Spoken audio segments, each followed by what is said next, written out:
palabra de Dios. Y bueno, vamos a dar paso a los jóvenes. Hoy se van a ir al salón de jóvenes porque la oficina la está ocupando Cliff. Ya lo abrí todo para que se vayan al salón de jóvenes que ya conocen ustedes.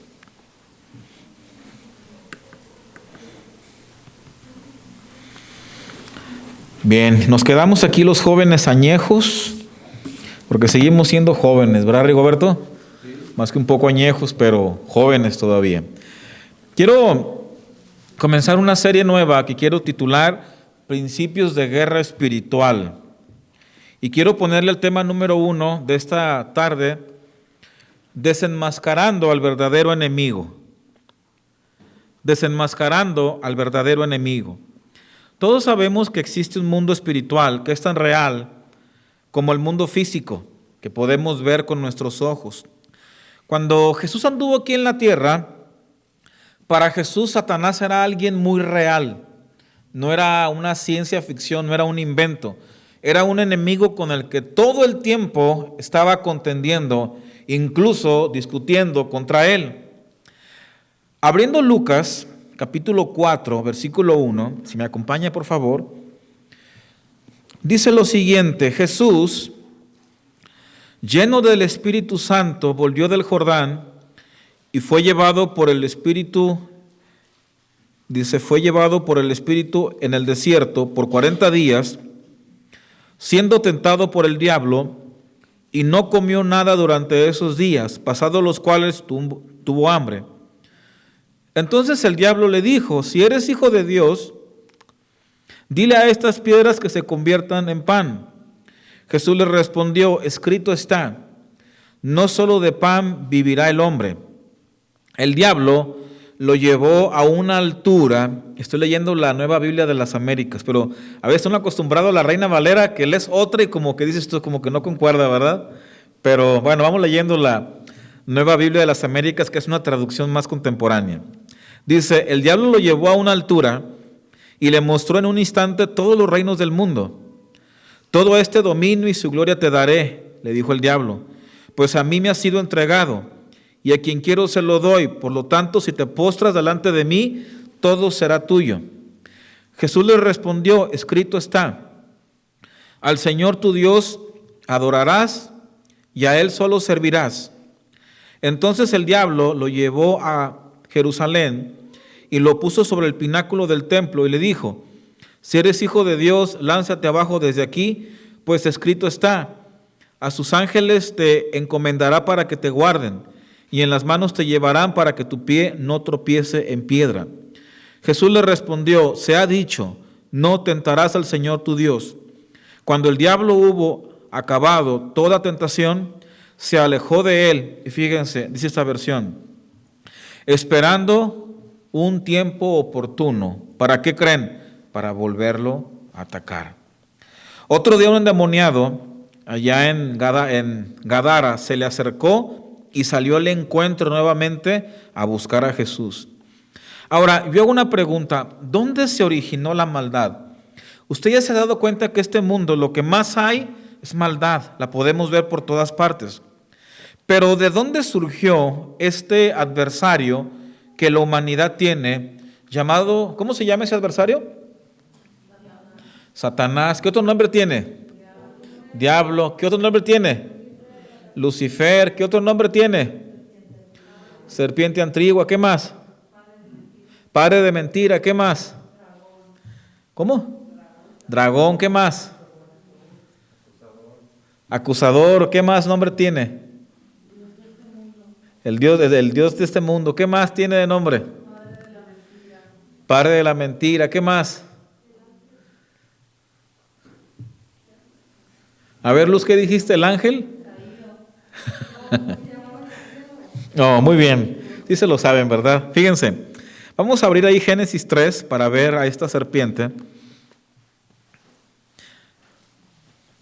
Y dice así: la serpiente era más astuta, Génesis 3, que cualquiera de los animales del campo que el Señor Dios había hecho, y dijo a la mujer: con que Dios les ha dicho, no comerán de ningún árbol del huerto. La mujer respondió a la serpiente: del fruto de los árboles del huerto podemos comer, pero del fruto del árbol que está en medio del huerto, Dios ha dicho, no comerán de él ni lo tocarán para que no mueran. Y la serpiente dijo a la mujer: ciertamente no morirán, pues Dios sabe que el día que de él coman se les abrirán los ojos y ustedes serán como Dios. Y fíjense cómo dice aquí: conociendo el bien y el mal. Cuando la mujer vio que el árbol era bueno para comer y que era agradable a los ojos, y que el árbol era deseable para alcanzar sabiduría, tomó de su fruto y comió. También dio a su marido que estaba con ella, y él comió. Entonces fueron abiertos los ojos de ambos, y conocieron que estaban desnudos, y cosieron hojas de higuera, y se hicieron delantales. Los primeros seres humanos fueron creados en un lugar llamado el Edén, que actualmente se cree que está en un lugar, en un país llamado Turquía. Ahí está el Edén, que es donde coinciden todos los ríos ahí en Turquía. Por lo tanto, ahí es donde está, ahí donde fue el Edén. Pero fíjense cómo dice que ambos estaban desnudos, el hombre y su mujer, pero no se avergonzaban. No se avergonzaban. En esa época podían andar desnudos, pero no se avergonzaban. Hoy, ¿por qué todos andamos con ropa? Porque produce vergüenza andar sin ropa. Algo ocurrió. Aquí la palabra avergonzar significa tener vergüenza, estar ansioso o estar desilusionado. Cualquiera de nosotros, cuando somos descubiertos en una mentira o en un error que cometemos, nos da vergüenza, y la vergüenza a su vez, ¿qué nos produce? Ansiedad. Cuando alguien es descubierto en una mentira, ¿cómo se siente? Siente vergüenza, y luego ¿qué siente? Se pone bien ansioso. Eso es lo que produce el pecado, eso es la vergüenza. Mientras ellos no comían del árbol, no sentían vergüenza, no se sentían ansiosos ni incómodos por estar desnudos. Su comunión con Dios estaba intacta, era perfecta. Estaban en un estado que los teólogos llaman, de inocencia. ¿De qué? De inocencia. Y pongan mucha atención. ¿Qué es la inocencia? Se refiere a que estaban en un estado donde no tenían conocimiento de lo que estaba bien y de lo que estaba mal. No lo tenían ese conocimiento. Ellos eran, ¿cómo dijimos? Ellos eran inocentes. Pero la serpiente, que era astuta, que tenía conocimiento del bien y del mal, ¿sí?, sabía cómo los podía engañar. Ellos solamente tenían que obedecer la orden que Dios les había dado, porque no había nada de malo en el fruto. Lo malo era haber desobedecido el mandato que Dios les había dicho. ¿Estamos de acuerdo? Y dice en Apocalipsis 12:9, no lo abra, y fue arrojado el dragón, la serpiente antigua que se llama Diablo y Satanás, el cual engaña, no dice a un pedazo del mundo, dice al mundo entero. La palabra diablo viene del griego, significa diabolos, y Satanás es la traducción hebrea. Pero Satanás no es un nombre, ¿sabía? No es un nombre, es una característica que está revelando quién es él.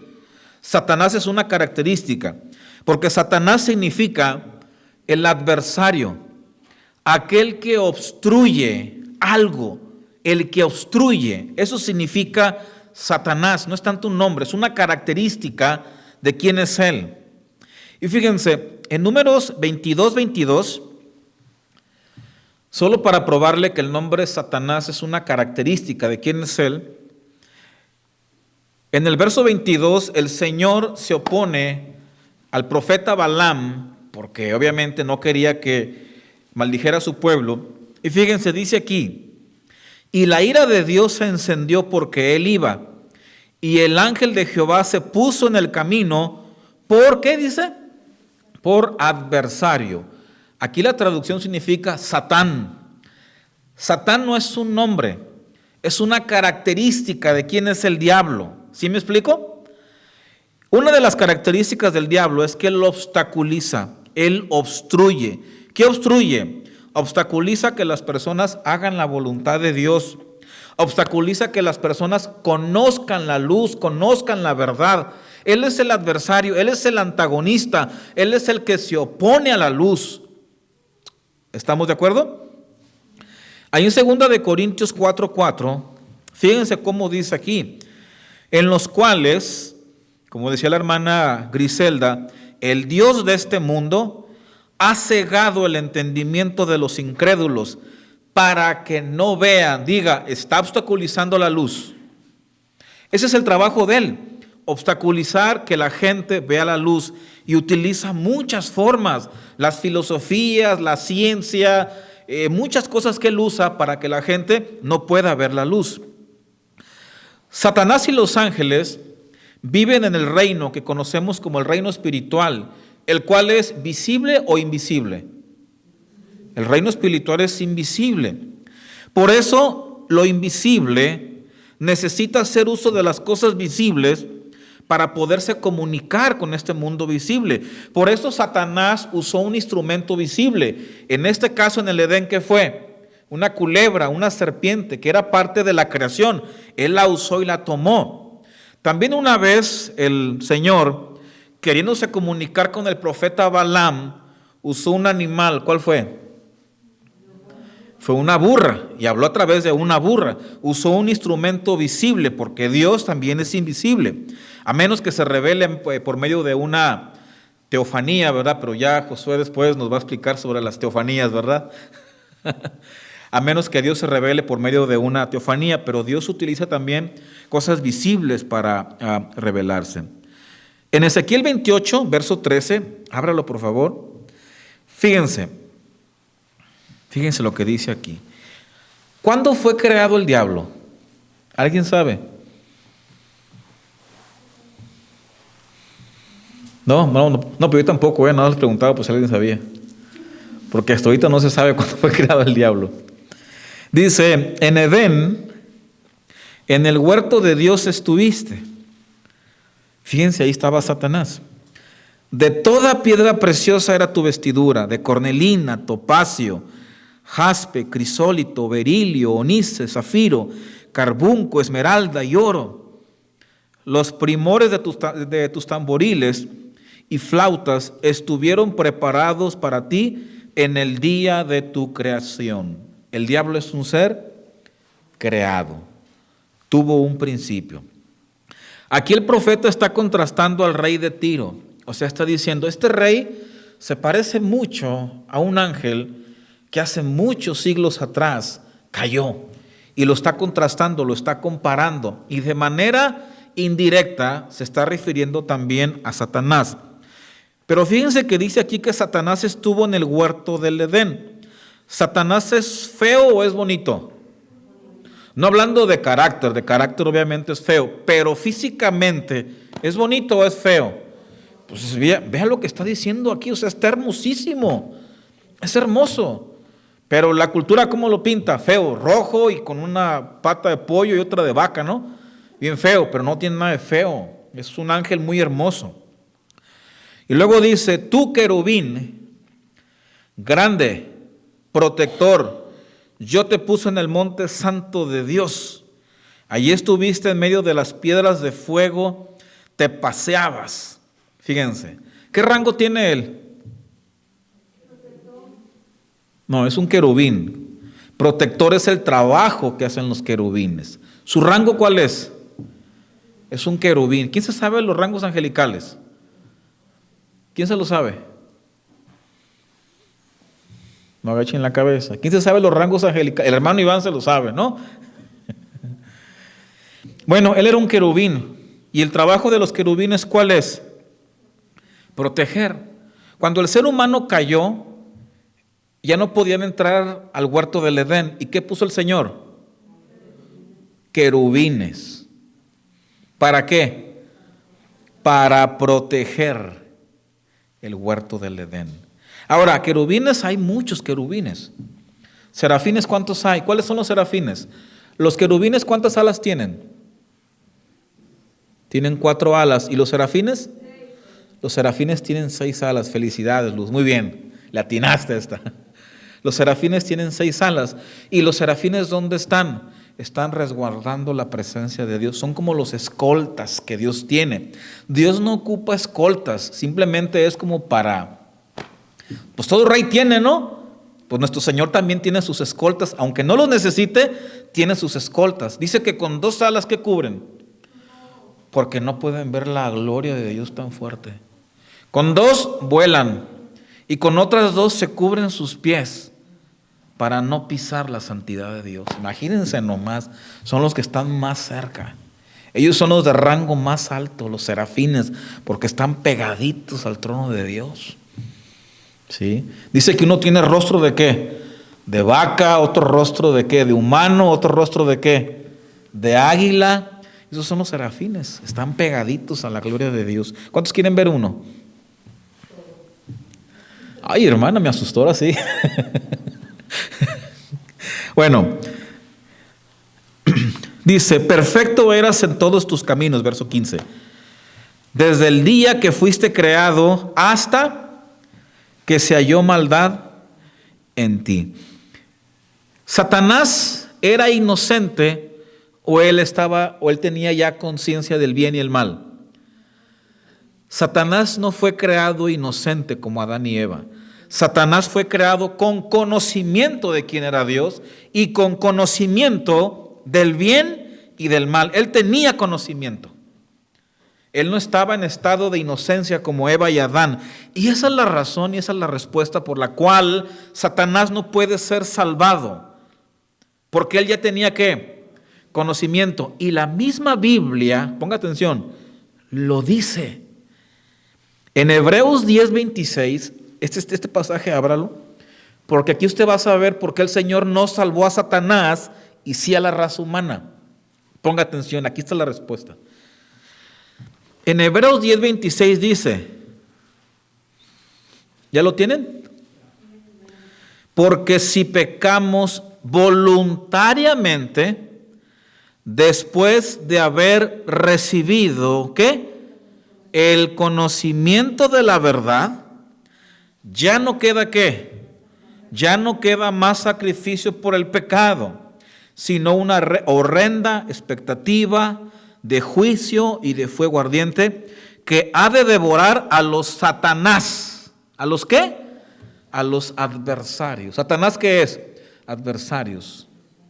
Cuando usted ya tiene conocimiento, usted sabe que el único Dios y Salvador, ¿quién es? Jesucristo. Pero si usted rechaza al único Dios y Salvador, ¿qué le queda? Ya nada. Satanás de manera consciente y con conocimiento sabía que Dios era el único Dios verdadero.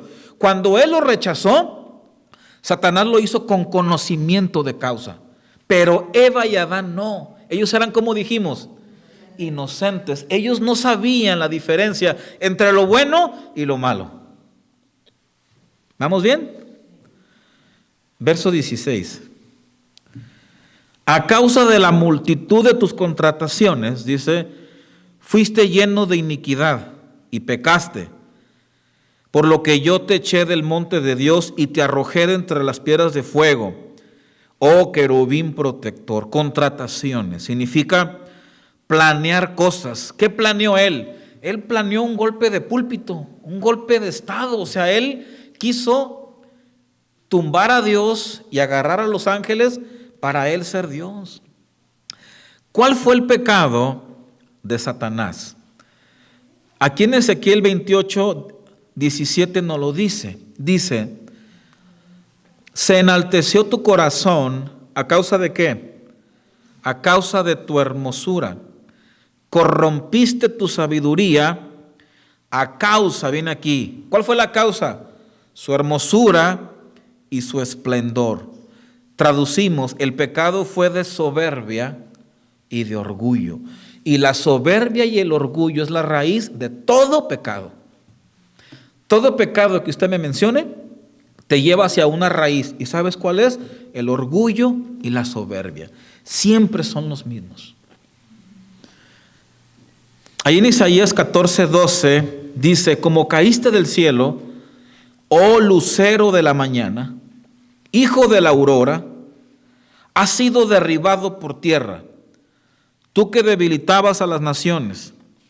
Pero tú dijiste en tu corazón, subiré al cielo, y por encima de las estrellas de Dios, estrellas aquí son ángeles, levantaré mi trono, y me sentaré en el monte de la asamblea, en el extremo norte. Subiré sobre las alturas de las nubes, y me haré semejante, ni siquiera un poquito inferior, no, igual a quién, igual a Dios. O sea, al diablo la verdad se le olvidó quién era. Es más, los serafines eran más grandes que él, pero algo le pasó. Algo le pasó a ese querubín, que pensó que podía ser igual a Dios. Ahora, ¿qué es la soberbia? La soberbia es creer que todo lo podemos, todo lo sabemos y no necesitamos de nadie. ¿En quién vemos esas características? ¿Saben quién? En los jóvenes. ¿Sí o no? Usted puede darse cuenta que un niño entra a la juventud cuando se despierta la soberbia en ellos. Ellos creen que todo lo saben. Repito, creen que todo lo saben, porque se meten en un problema e inmediatamente ¿con quién corren? Pues con los papás, ¿verdad? Ellos creen que todo lo saben, que todo lo pueden, que todo lo dominan, porque en ese momento se despierta el chip en ellos que opera en la naturaleza caída, que es el orgullo y la soberbia. Ellos entran a una edad en la que no pueden controlar su carne. Los jóvenes creen que saben más que sus padres y creen incluso que saben más que Dios. Ya dijimos que la inocencia es la etapa de un niño que no tiene conocimiento de lo que está bien y de lo que está mal. No tiene conocimiento de que sus acciones tienen consecuencias. Hace unos meses, mi hija Ivana estaba viendo un video en YouTube sobre cómo cargar el iPad más rápido. Y de pronto vimos en el cuarto que se llenó de lumbre. Y nos asustamos. Y fuimos y resulta que mi hija vio un video donde a la conexión, a la clavija, le puedes poner un papel aluminio y conectarlo. Hizo una explosión. Ella obviamente, al ser inocente, cuando estás en una etapa de inocencia, ¿cuántos saben que todo lo crees? Por eso dijo el Señor que para entrar al reino de Dios, ¿cómo hay que ser? Como niños, que no cuestionemos lo que papá dice, ¿sí? Que le creamos a lo que Dios nos dice. Ella aún está en esa etapa de inocencia. Muchas de las cosas malas que ella hace, lo hace porque está imitando a sus hermanos mayores. Y yo lo he notado, imita a sus hermanos mayores. Ella no tiene todavía esa conocimiento de lo que es bueno y es malo. Cuando hace algo malo es porque está imitando a sus hermanos, pero no entiende todavía, porque está en la etapa de inocencia. Sus hermanos ya entienden, pero ella todavía no.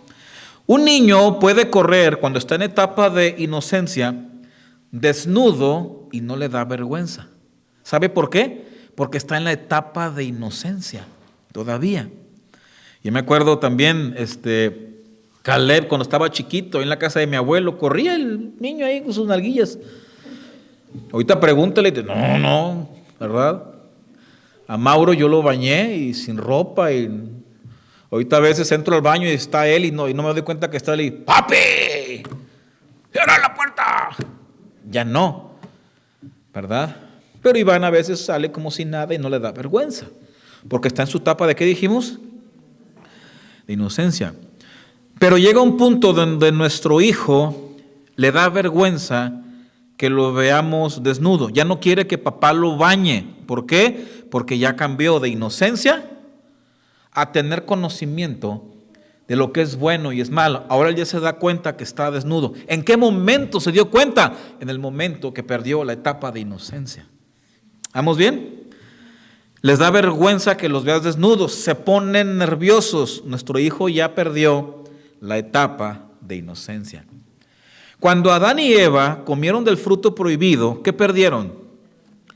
Perdieron su inocencia. ¿Y de qué se dieron cuenta? De que estaban desnudos. Les daba vergüenza, se pusieron ansiosos porque estaban desnudos. Porque ahora ya tenían conocimiento de ¿qué? Del bien y del mal. Desafortunadamente muchos niños hoy están perdiendo muy pronto su etapa de inocencia. A veces nuestros padres se las acortamos con las películas que vemos frente a ellos, la música que escuchamos. Hay niños, y me da coraje, chiquitos que los ponen a que bailen reggaetón. No les hagan perder esa etapa tan hermosa que es como estar en el cielo, que es la etapa de la inocencia. Yo les pregunto, ¿cuál ha sido su época más hermosa de su vida? No cuando éramos niños. ¿Saben por qué? Porque era el estado y la condición igual como estaba Eva y Adán. Hermoso, ¿sí o no? A veces no les controlamos el internet y nuestros hijos pierden rápido su etapa de inocencia. Antes se perdía a los 11, 12 años. Hoy ya casi están naciendo y la están perdiendo por el mundo al que están llegando. Un niño en su etapa de inocencia nos revela cómo éramos nosotros en el Edén. Yo veo a mi hija Ivana y me gusta verle, digo, Señor, ¿a poco así éramos? ¿Usted ve que un niño en esta etapa sea rencoroso? Nada. Se pueden enojar ahí entre primos, pero los 3 segundos están abrazados. Y nosotros nos enojamos y a veces pasan años y bien amargados. Ya con el conocimiento del bien y el mal, ya, ¿verdad? Pero más mal que el bien. A un niño lo regañas y luego va y te abraza. Todo te creen. No cuestionan las cosas de Dios. Los niños creen en la magia, creen en los cuentos. ¿Saben por qué? Porque este mundo está dañado. El mundo original es una maravilla. Por eso los niños todo lo creen. Les gustan las caricaturas, la magia, les gusta soñar, están contentos.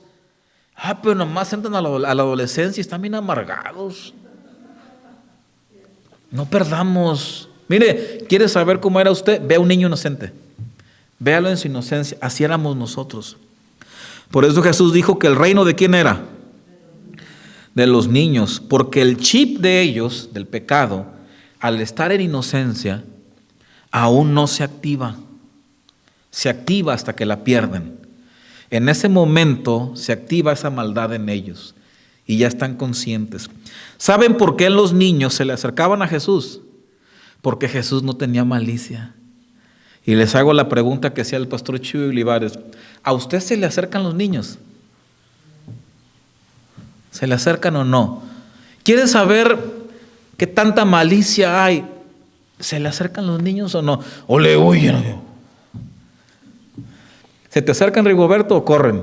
No, si te acercan, ¿verdad? Todos los nietos ahí pegados, ¿verdad?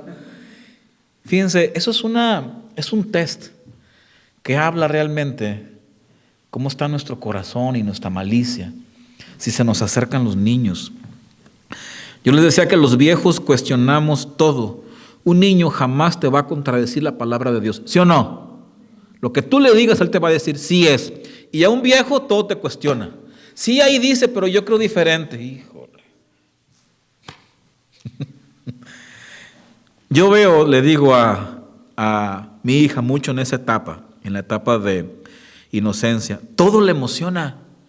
El otro día le dije, hija, ¿quieres predicar? Ella quería predicar. Papi, quiero predicar. Y emocionada le grabé un video de 3 minutos. Viene una emoción. Le digo a un joven, ¿quieres grabar? Porque la inocencia te llena de esa emoción de decir, sí, hablar de Dios, qué emoción. Pero ya comen la manzana y se vuelven todos ya, el mundo tan feo. Ya conocieron las tinieblas. Los niños son muy sensibles al mundo espiritual, por eso ellos tienen muchos terrores nocturnos. Cuando les digan, papá, tengo miedo, es que vi algo, créale. Ellos son muy sensibles al mundo espiritual. Cuando hay un espíritu que anda rondando por la casa, ellos son los primeros que los perciben, porque ellos al no tener malicia, ellos son más sensibles al mundo espiritual. Créanles, vayan, abrácenlo, oren por ellos o duerman en su cuarto. Si hay un terror nocturno, muy seguramente hay algo alrededor de ellos. Mire, una estrategia del diablo es acortarles la etapa de inocencia lo más pronto que se pueda, quitarlas. ¿Saben por qué? Porque un niño cuando muere en la etapa de inocencia, ¿a dónde se va? Al cielo. Al cielo. Por eso el diablo quiere acortar esa etapa, para que los niños no se salven cuando mueran. He inventado muchas cosas para sacarlos de ahí. Satanás, el adversario, el que obstruye, ese es su trabajo. ¿Cuál? Obstruir. Él emplea cosas visibles para tener contacto con el mundo visible. En el Antiguo Testamento, ¿se acuerdan cómo usó imágenes? La imagen de acera, muchas imágenes, y lo sigue usando actualmente. Satanás también se enmascara usando a las personas que muchas veces van a estar más cerca de ti. Satanás puede usar a cualquier persona, a tu mamá, a tu papá, a tu hermano. Fíjense, en Mateo 16:22 dice lo siguiente. Ábralo, por favor. Dice, tomando aparte a Jesús, Pedro le reprendió, diciendo, no lo permita Dios, Señor, eso nunca te acontecerá. Pero volviéndose él, dijo a Pedro, quítate delante de mí, Pedro. Ah, caray, ya cambió la cosa. Primero está hablando con Pedro y luego cambia. ¿Y a quién le habla? A Satanás. Satanás usó una máscara. ¿La máscara de quién agarró? Diga, la de Pedrito. Se enmascaró en forma de ¿qué? De Pedro. Y le dice, quítate delante de mí, Satanás, adversario, oponente, estorboso. ¿Me eres piedra de qué? De tropiezo. Eso es lo que es el diablo. Porque no estás pensando en las cosas de Dios, sino en las cosas de los hombres. Todos en algún momento de nuestra vida cristiana vamos a escuchar al diablo hablando a través de otra persona. Aquí debes entender algo. ¿Quién es el enemigo? ¿La persona o quien está detrás de la persona? Jesús, ¿a quién reprendió? ¿A Pedro o a Satanás? A Satanás, que era el que estaba detrás, estaba usando la máscara de Pedro. Y el diablo va a usar muchas máscaras. Es más, él está aquí en esta tarde viendo qué máscara usar y se voltea y dice, agarraré la de Rigoberto. No, ahorita no, está ahí máscara. Pero anda buscando una máscara. Y de verdad, miren, si se puso enfrente de Jesús a usar la máscara de Pedro, ¿usted cree que el diablo no puede usar a cualquiera de nosotros? Pues claro que sí. Hace unos días, mi esposa tuvo una discusión acalorada con un ex profesor de la universidad. Y dice ella, me dice, ¿sabes qué? Me asusté de escuchar todo lo que este ex profesor dijo sobre Dios. Expresó de una manera horrible, un ateo, sobre quién era Dios, y me habló fuerte. Le dije, ¿sabes quién estaba hablando? Satanás, porque Satanás te odia y usa a las personas. Dice, yo lo conocí en la universidad como mi maestro, bien tranquilo, pero nomás se habló de Dios, porque era el diablo el que estaba hablando a través de él. Fíjense, imagínense que, por ejemplo,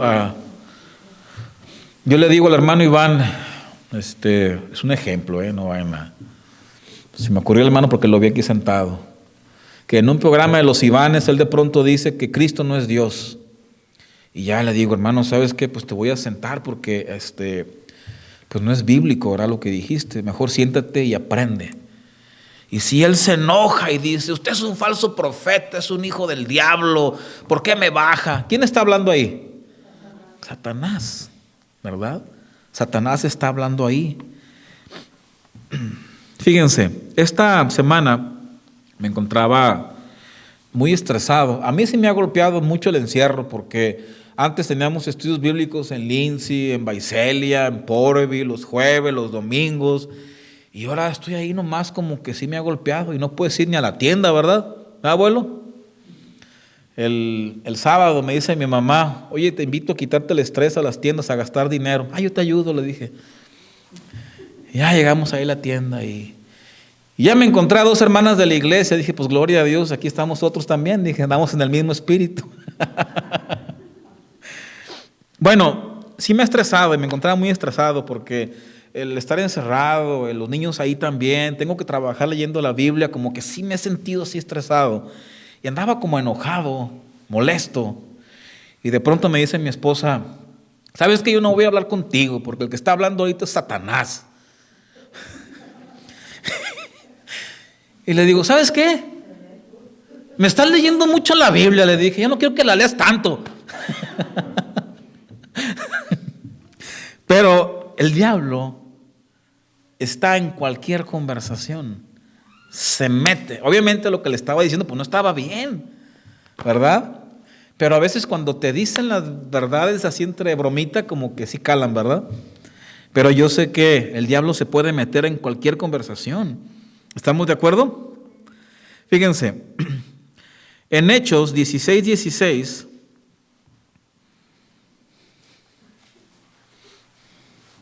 Hechos 16:16.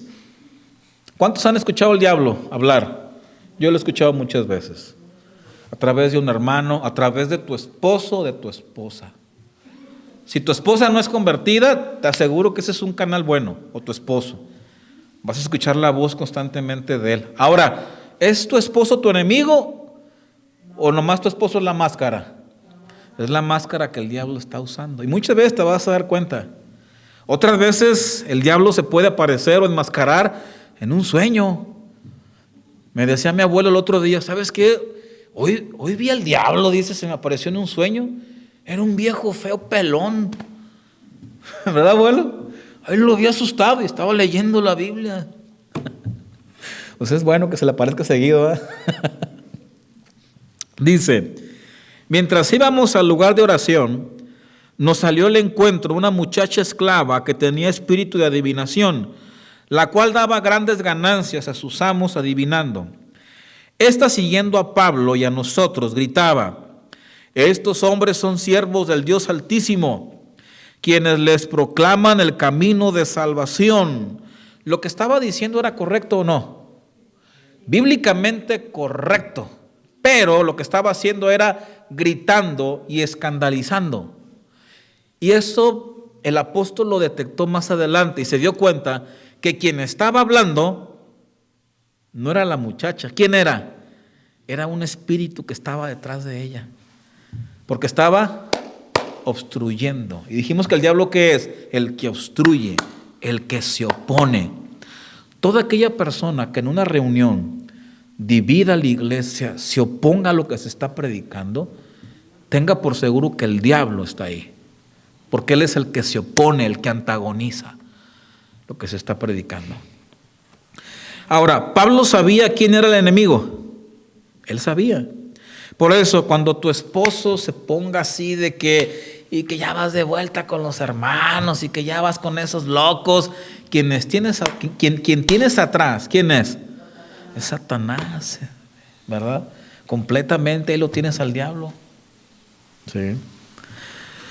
¿Vamos bien? ¿O ya no? Hay muchas personas en la iglesia que son usadas por el diablo en algún momento y a veces se enojan y se van. ¿Esas personas son nuestros enemigos? No, son nuestros hermanos. Simplemente se dejaron usar ¿por quién? Por Satanás. Usted debe de ver quién es el que está detrás hablando, si es el hermano o es Satanás. ¿Sí? Fíjense, ahí en Efesios 4:26, ya para terminar. Efesios 4:26, ábralo por favor. Lo voy a leer en la Nueva Versión de las Américas. Dice, estoy tratando de leer esta versión porque se presume que es la más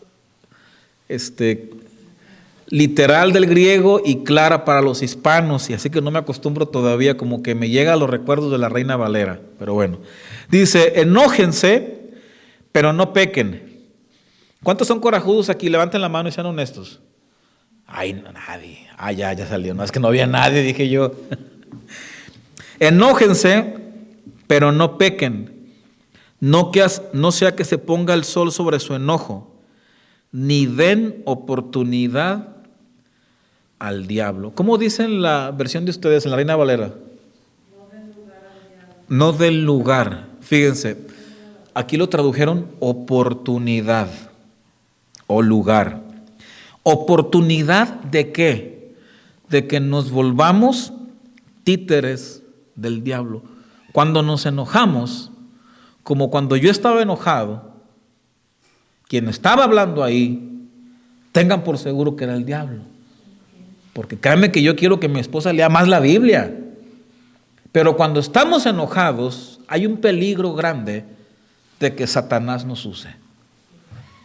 Y que lo que hablemos no sean nuestras palabras, sean las del diablo. Porque le ha pasado que se enoja y dice cosas que no quiso decir, pero las dijo. ¿Saben por qué? Porque usted abrió la puerta del control de su vida al diablo y él usó su lengua y sus labios para decir lo que el diablo tenía que decir. Por eso no debemos de dar lugar al diablo cuando nos enojamos. ¿Estamos de acuerdo en eso? Los ángeles son seres espirituales que no podemos ver, pero los podemos sentir. El Espíritu Santo no lo podemos ver, pero lo podemos sentir. Cuando se derrama, no lo vemos, pero lo sentimos, se manifiesta. Hay lenguas, hay profecía, sanidades. No lo vemos, pero lo sentimos. Amén. Ahí en Lucas 24:39, cuando el Señor resucita y dice, miren mis manos y mis pies, que yo mismo soy, tóquenme y véanme, porque un espíritu no tiene ¿qué? Carne ni huesos, como ustedes ven que yo tengo. La Biblia dice que fuimos creados a imagen de Dios. ¿Qué parte es la que fue creada a imagen de Dios? Diga, el espíritu. Eso es lo que fue creado a imagen de Dios. El cuerpo es el traje que Dios nos dio, que nos permite tener contacto con este mundo temporal y visible. Cuando Pablo dijo que tenemos este tesoro, ¿a qué se refería? Al espíritu. ¿En vasos de qué? De barro. ¿Qué es el barro? Nuestro cuerpo. O sea, el espíritu es algo grande, es algo valioso, es un tesoro. Y el cuerpo es una vasija de barro. O sea, hay vida eterna depositada en un vaso temporal. ¿Sí? Este cuerpo no puede contener la vida que Dios nos ha dado. O sea, no puedes poner vino nuevo en odres viejos. ¿Sí? El odre viejo es el cuerpo. Aquí hay algunos más viejos que otros, pero todos vamos a ponernos viejos, ¿verdad? Pero el vino nuevo es la vida que Dios nos ha dado, que está dentro, que no se puede contener en ese odre viejo. Este cuerpo cada día va envejeciendo y se va a terminar y se va a acabar, pero dentro de nosotros hay una juventud y una vida tan potente que en cuanto dejemos este cuerpo vamos a brincar como liebres por ese hombre nuevo que hay dentro de nosotros, lleno de vida. Aunque no queramos, se cansa. Yo le decía a mi abuelo, oye, abuelo, ¿a poco no te dan ganas a ti como de correr? Dice, las ganas las tengo, pero el cuerpo ya no da. Y así pasa, ¿sí o no? Nos vamos a cansar, envejecer, pero las ganas de querer brincar en un brincolín, saltar y correr, esas no se van a quitar, porque dentro está un alma que tiene todo ese deseo. Pero ya el odre viejo ya está bien viejo. Pero en cuanto sale, tiene una vitalidad que no se imaginan ustedes. Nosotros, yo siempre he dicho, somos híbridos. Podemos tener contacto con el mundo terrenal porque tenemos un cuerpo, pero también podemos tener contacto con el reino espiritual porque estamos sentados con Cristo en los lugares celestiales. Y eso es una realidad que no la podemos negar, porque todos tenemos un espíritu y ese espíritu está en la atmósfera espiritual. Y este cuerpo está ¿dónde? En el terrenal. Nuestro cuerpo físico es parte del reino temporal. Aquí estamos por un tiempo bien pequeño, pero nuestro espíritu se mueve en la eternidad, en la esfera eterna. En muchas ocasiones Dios nos permite estar parados en el reino espiritual, como Juan, ahí en Apocalipsis 1:10, no lo abra, que dijo, yo estaba en el espíritu en el día del Señor, y Dios le abrió los ojos para ver ¿qué? La realidad espiritual. ¿Los ángeles son espirituales o no? Son espíritu. El Señor dijo ahí en Hebreos 1:7, el que hace a sus ángeles espíritus y a sus ministros llama de fuego. La palabra espíritu significa neuma, que significa viento. Nos da a entender que no podemos verlo, pero podemos ¿qué? Pero podemos sentirlos. Igual es la presencia de Dios. Por ejemplo, ahorita podemos ver la presencia de Dios por medios visibles que Dios nos dio. Por ejemplo, la predicación, la alabanza o una palabra profética. Es la manera en la cual Dios se hace visible este domingo, para que lo escuchemos y para que sepamos que Él está aquí. Por último, en Primera de Tesalonicenses 2:18.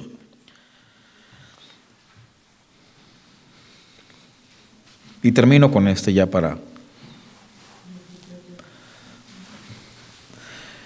Primera de Tesalonicenses 2:18 dice, ya que queríamos ir a ustedes, el apóstol Pablo dice, al menos yo, Pablo, más de una vez, pero Satanás nos lo ha ¿qué?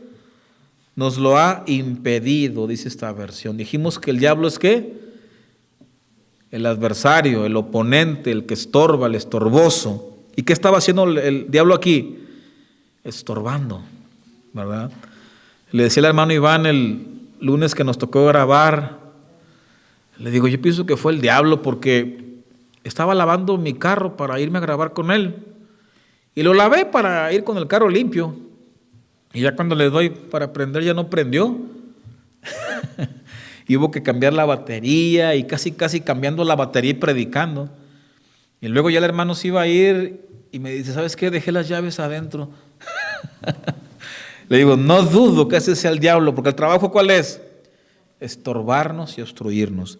Cuando nos convertimos y nos volvimos cristianos, ¿cuántos sintieron esta obstrucción del diablo a través de sus familiares o sus amigos? ¿Lo sintieron o no? ¿Saben quién era? El diablo. Porque se encarga de usar a las personas que usted ama o sus amigos para sentir el antagonismo. Porque antes usted iba con el diablo pero bien a gusto, pero ahora se volteó y ahora comienza a sentir el antagonismo de todos aquellos que el diablo usa y que están en su reino.